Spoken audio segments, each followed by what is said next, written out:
right up and listen to the amazing Kino. Do you want your fortune told, your mind read, your problem solved? Well, this is a one-stop shop for you then, buddy boy. What will we start with? A crystal ball? Tarot cards? Let's go with the crystal ball.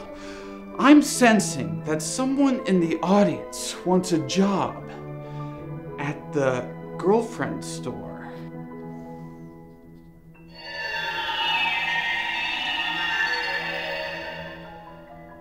The outcome cannot be predicted.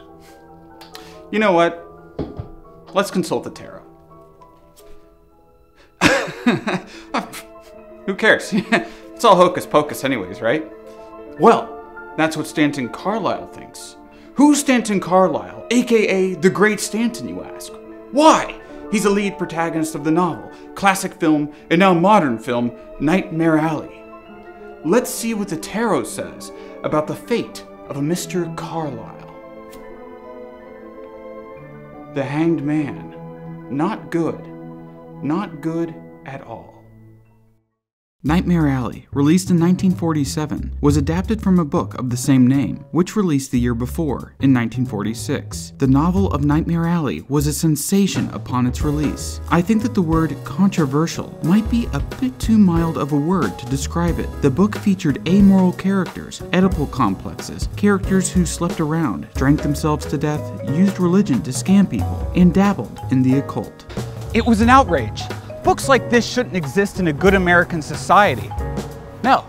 I mean, they might have been commenting on a segment of American society that did exist, but books like this should not exist. The genesis of Nightmare Alley began in 1939, when a fellow Republican soldier in the Spanish Civil War recounted tales of geeks to William Lindsay Gresham. These geeks aren't what you think they are. They weren't sweaty alcoholics who shit themselves, never showered, and sat in front of a computer all day. Instead, they were sweaty alcoholics who shit themselves, never showered, and bit off heads of small animals for people's entertainment at carnivals. These were men at the end of their rope. Men who were killing themselves with booze and would do anything for just another drink. They'd get hired as a sideshow act to pretend to be a feral man, doing shocking things like biting the heads off chickens and snakes, and in turn, they'd stave off the horrors, which is what they call alcohol withdrawals. The concept of the geek shook Gresham to his core, himself suffering from alcoholism. Gresham had also had years of psychoanalysis to make him better, to no success, and he had turned to the occult, becoming interested in spirituality and the tarot. Nightmare Alley, thusly, was a combination of just about everything he liked and everything that was eating at him. Carnivals, conmen, psychologists, the occult, geeks, freaks, and the seedy underbelly of America. The story follows an amoral shyster, Stanton Carlyle, who works as a magician in a 10-to-1 sideshow, 10-to-1 meaning 10 attractions with 1 ticket. It's the part of the carnival where you go to see the magic tricks, freak shows, mind readers, and the like. But Stan wants something greater than just using his quote-unquote magic to hawk useless trinkets and books to the marks. He wants to get into the big time, the real money, so he seduces Xena and learns an invaluable code from her. How the code works is that intonations and numbers would correspond to phrases, words, letters, etc.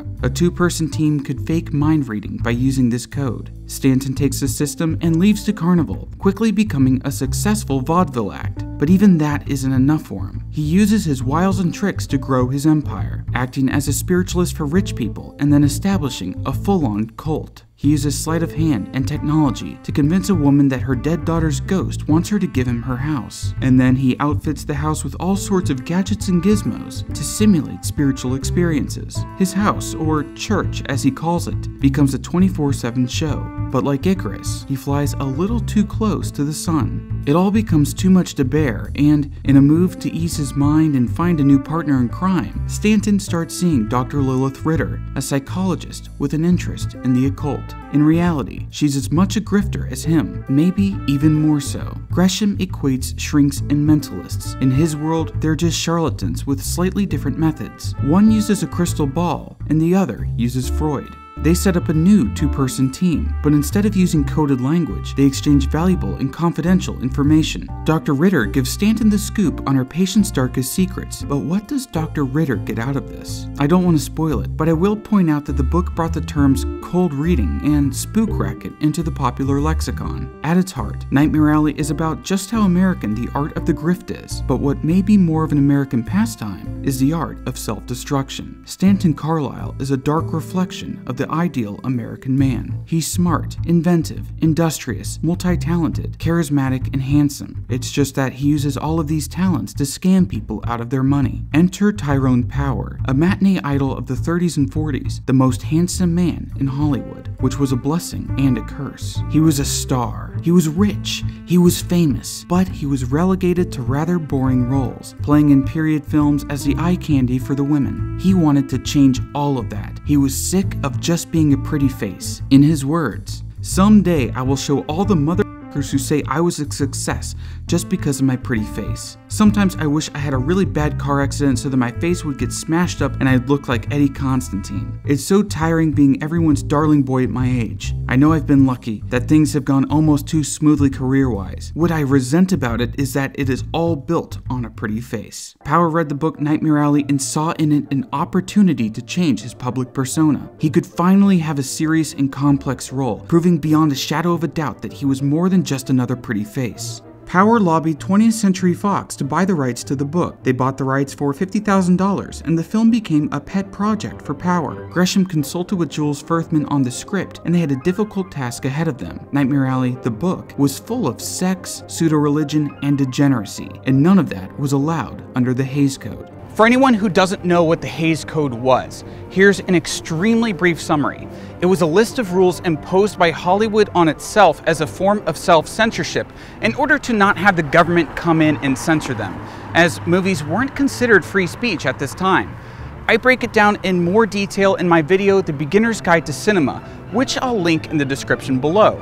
But for the purposes of this video, just know that it made it so that there couldn't be any indication of sex outside of marriage, you couldn't show deformed people on screen, you couldn't blaspheme religion nor criticize it in any way, and there had to be justice for immoral actions done by characters. So the freak show, the abortion story, the sexual proclivities of Stanton, the formation of the cult, all that had to go. Somehow, they still managed to retain the heart and soul of the original text. They streamlined a lot of the book, turning Stanton into an orphan who ran away from the orphanage, as opposed to an abused child like he was in the book. And they gutted a good chunk of the middle section of the novel. The deformed people were also cut, replaced by able-bodied carnies. They also added a moral slant to the movie, with Stan's wife Molly acting as the moral voice of reason, declaring that what Stan does is wrong and is against God.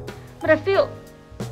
well, you're going against God. Stan's illicit relationship with Dr. Ritter was also excised. Finally, Zanuck, the studio exec at 20th Century Fox, forced a tacked-on happy ending to the film, finding the original ending too depressing. But they still got away with quite a lot. It's implied in the beginning that Stan is in an extramarital affair with Xena, and there is pulpy seediness abound in the movie. Power shows in this film just how great of an actor he actually was, fantastically portraying the morally dubious anti-hero of the film. There's also an authenticity to the movie, in part due to the hiring of some 100 or so actual sideshow acts for the carnival scenes. Today, Nightmare Alley is considered a classic, a triumph of the genre, a noir that doesn't rely on guns or violence, but on language and manipulation. But how was it received in 1947? Not too well. Even though they cut most of the edgy stuff out of the film, people still thought of the movie as distasteful. It might have ran as an A picture, which was uncommon for noirs, but Zanuck pulled it from cinemas fairly quickly, himself finding the movie disgusting. Tyrone Power went back to his usual roles, and wouldn't get another truly good role until Billy Wilder's Witness for the Prosecution. 20th Century Fox re-released the film in 1957 to a warm reception. Maybe this was the moment that Power could redefine himself. Sadly, he died of a heart attack the next year at the age of 44. To his dying day, Power considered the role of Stanton Carlyle to be his favorite. Considering all of the restrictions, Nightmare Alley was a film that was a prime example of a good movie that could be remade well. The remake could capture the eroticism, cynicism, and general nastiness that was present in the original novel that couldn't be captured in a Hays Code era film. So, just this last weekend, Guillermo del Toro released his version of Nightmare Alley. But is it good? Yeah, I'd say so, but in my opinion, it doesn't go far enough in capturing the essence of the books that was lost in the original film. In fact, this version feels more like a remake of the old film rather than a new adaptation of the book, if that makes any sense. Del Toro's visual style serves the film incredibly well though. I love the look of the carnival in this rendition, and the Art Deco sets of the second half are also quite beautiful. The casting is spot on, and overall, it's a solid endeavor from Del Toro. I do have some hang-ups with it though. For as modern as the film is, it feels only slightly edgier than the 1947 version.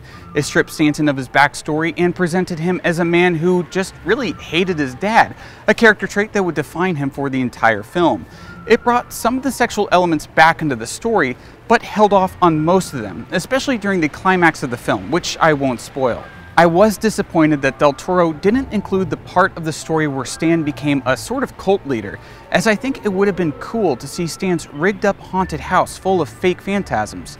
His character could have also served as a comment or criticism on famous modern day figures like Joel Osteen and people who preach the prosperity gospel, as Stan mixes Bible quotes with New Age bullshit to con people out of their money. But my biggest gripe with the film is the violence. There is some fairly graphic violence in this movie. It's brief but strong. I'd personally have preferred it if Del Toro kept the violence to a minimum. Not because I don't like violence, I really do, but I think that not having violence elevates the idea that the words are these characters' weapons. What disappointed me with both versions of the movie is that they never show the Nightmare Alley. You know, the thing that the movie is named after. It's a recurring nightmare of Stanton's, in which he's running down a dark alleyway, chasing a light at the end, while a dark presence pursues him, getting closer, closer, and closer until... I think it's fun to double feature these movies just to see what different times and different people can do to the same story. I encourage all of you to do this. Goulding's version leans a little more into the magic possibly being real, while Del Toro's adaptation places the story in a very heightened Del Toro-style world. In a weird way, Del Toro's movie feels magical, even if it's a bit more skeptical of magic. So I'd recommend Nightmare Alley, even if it didn't quite live up to my expectations. I go more in depth about the film on my podcast with Simi and Jimmy called Is It Kino? If you want to hear more of my thoughts on the movie, I'll leave a link to it in a pinned comment. That being said, that means that Nightmare Alley is still a good pick for a remake down the line. Maybe another director will adapt it and bring a totally new vision to it. If so, I'll be sure to see it. I'm the Kino Corner, and I will see you all in the next video. Crystal ball, will I get a lot of presents for Christmas?